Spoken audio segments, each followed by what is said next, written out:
এইমাত্র দিক পরিবর্তন করে প্রবল শক্তিশালী হচ্ছে ঘূর্ণিঝড় রেমাল, যা দ্রুত গতিতে এগিয়ে আসছে বাংলাদেশের দিকে। ইতিমধ্যে ঘূর্ণিঝড়ের প্রভাব উপকূলে পড়তে শুরু করেছে। আবহাওয়াবিদদের ধারণা, এই ঘূর্ণিঝড় রবিবার রাতেই বাংলাদেশের পটুয়াখালী ও পশ্চিমবঙ্গের দীঘার নিকটবর্তী স্থান দিয়ে ঘন্টায় 150 কিলোমিটার গতিবেগে এটি স্থলভাগে আঘাত হানতে পারে। মুহূর্তেই লন্ডভন্ড হয়ে যেতে পারে দুই বাংলার উপকূল। এর জেরে ব্যাপক ক্ষয়ক্ষতির আশঙ্কা।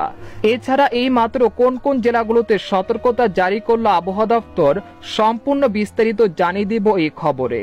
বিস্তারিত জানতে হলে খবরটি অবশ্যই শেষ পর্যন্ত দেখতে থাকুন। ঘূর্ণিঝড় যতই উপকূলের দিকে এগিয়ে আসছে, ততই বঙ্গোপসাগরে ঢেউয়ের গতিবেগ বাড়ছে। এর জেরে রবিবার থেকে দেশের বিভিন্ন অঞ্চলে ঝড় বৃষ্টি শুরু হয়ে যেতে পারে। ঘূর্ণিঝড় রেমাল রবিবার রাত থেকে সোমবার সকালের মধ্যে বাংলাদেশের খেপুপাড়া ও সুন্দরবনের নিকটবর্তী স্থান দিয়ে এটি স্থলভাগে আঘাত হানতে পারে।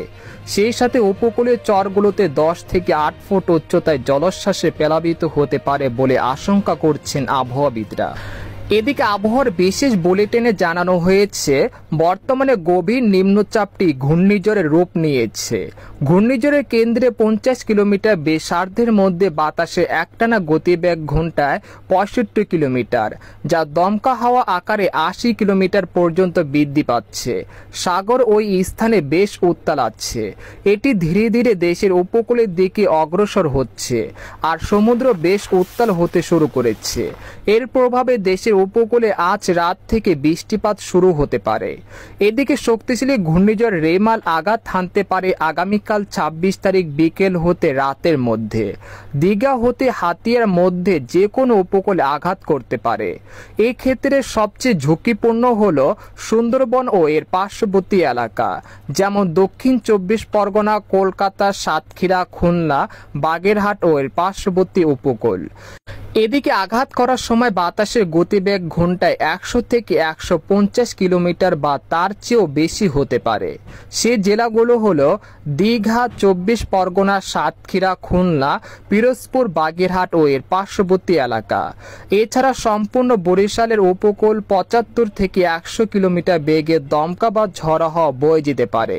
সেই সাথে দেশের উপকূল সহ খুলনা, রাজশাহী, রংপুর, বরিশাল, ময়মনসিংহ, সিলেট ও ঢাকা বিভাগের সকল জেলায় দিনের যে কোনো সময় ভারী থেকে অতি ভারী বর্ষণ, প্রায় 200 থেকে 500 মিলিমিটার পর্যন্ত বৃষ্টিপাত হতে পারে, যা প্রবল দমকা হাওয়া সহ। এদিকে ঘূর্ণিঝড় আঘাত করার সময় উপকূলীয় অঞ্চলগুলোতে দীঘা, দক্ষিণ 24 পরগনা, সাতক্ষীরা, খুলনা, বাগেরহাট, পিরোজপুর, বরগুনা, খেপুপাড়া, চরফ্যাশন ও এদের নিকটবর্তী ও দূরবর্তী দ্বীপ ও চর ও নিচু এলাকায় স্বাভাবিক জোয়ারের চেয়ে স্থানভেদে 6 থেকে 8 ফুট উঁচু বায়ুতাড়িত জলোচ্ছ্বাসে প্লাবিত হতে পারে।